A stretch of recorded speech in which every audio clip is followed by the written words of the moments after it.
There stood a man on a long road. There were trees that lined both sides and leaves scattered in tufts here and there, but the road was clear and the road was long.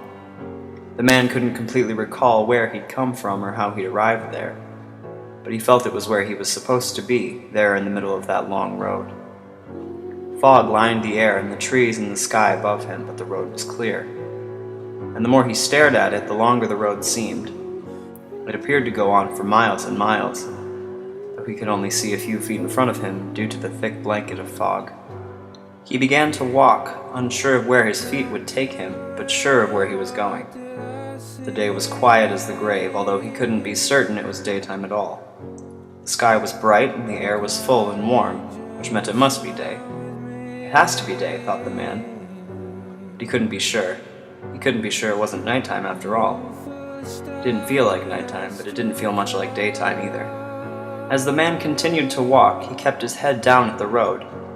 It was perfect, a beautiful, dark concrete road without a single pothole or crack on its surface.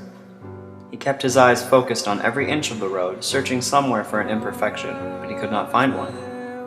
The fog seemed lighter the faster he walked, but the man enjoyed the way the fog covered the land, and he did not speed up his pace. He walked calmly and slowly, but with great vigor. He wasn't sure where this road was going to lead him, but he was in no hurry to arrive.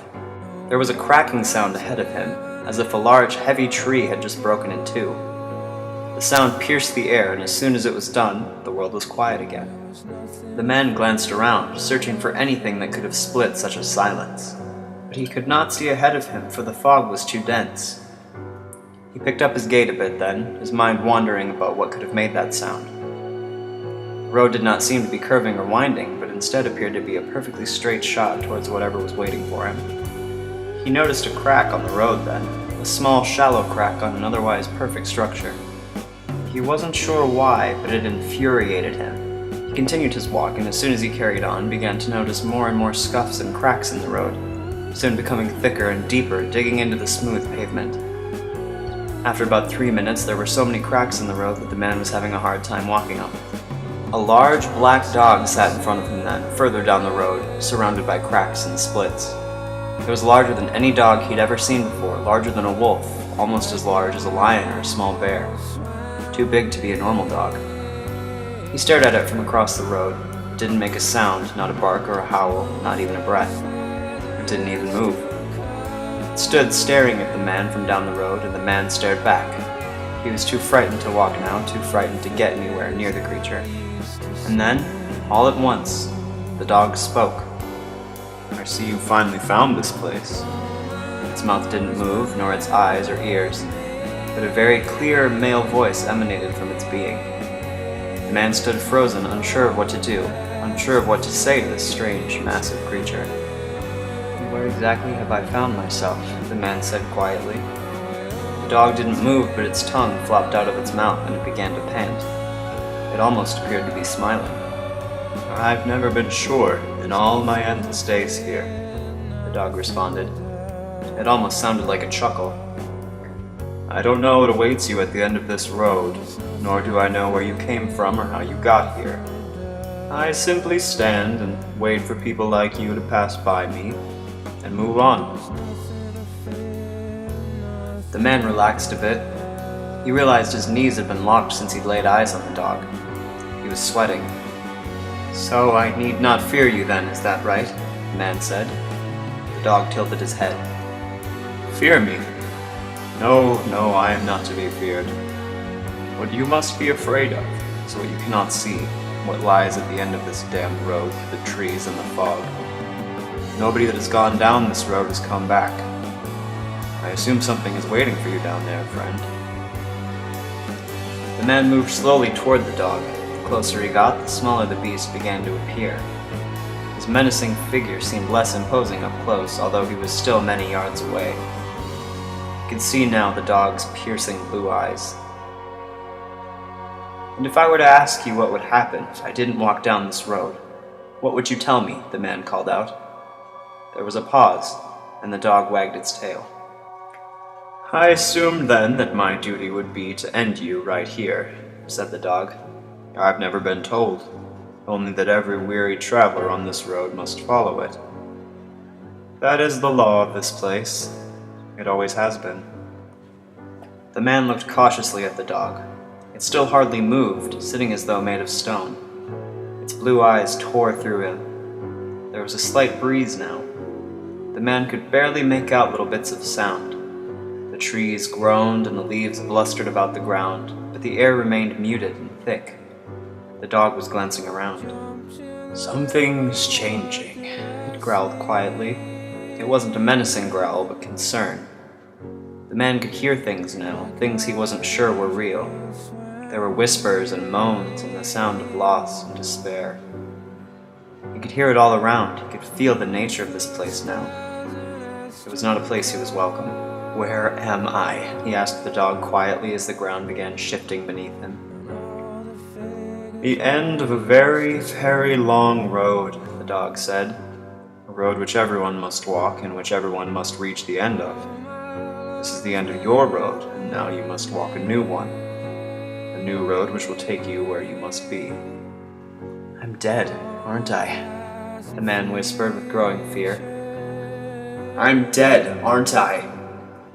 The dog simply stared at the man. "I've died. If I continue to walk down this road, I'm going to find the end of all things, aren't I? I'm going to find some ever after at the end of this road, aren't I?" The man was practically yelling at the dog now, and he could feel the world trembling beneath his feet. He could hear birds in the trees fluttering about.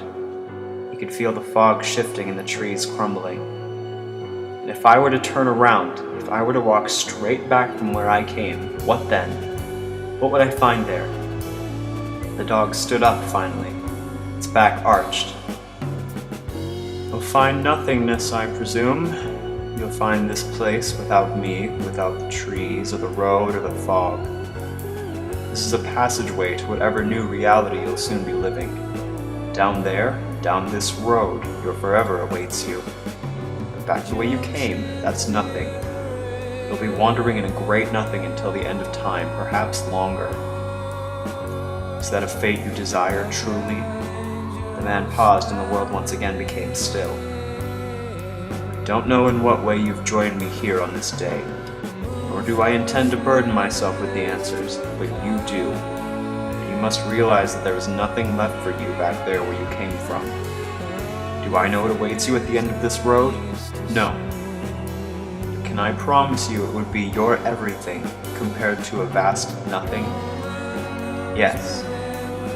That is the only thing I can promise you here." The man clenched his fist, trembling in the wake of this news. He couldn't clearly recall how he had ended up here. Had he taken his own life? Had he been murdered? Did he pass in his sleep like he'd always dreamed? "What are you?" he asked the dog. The creature walked slowly towards the man, its size reducing with every step. By the time it reached the man's feet, it was nothing more than a puppy. Its blue eyes remained on the man, and they burned into his mind. "I wish I knew what I was or why I'm here," Pup said. "I assume my purpose is to console those of you who can't accept moving forward. This place is frightening, is it not?" The man nodded. "But please do not be afraid. Your life on Earth is but a chapter of your existence that you will know. Walk down that road, discover what awaits you at the end. You should feel blessed. I've been here in this very spot since the beginning of time. I will never know where this road goes, but you have the chance to find out. If not for yourself, go for me. I'll wait here. I'll always be waiting here. And soon more like you will find their way down this road, and they'll find me. And then they'll find the end." The man stared down at the puppy resting at his feet, now curled up in a ball, eyes closed, resting.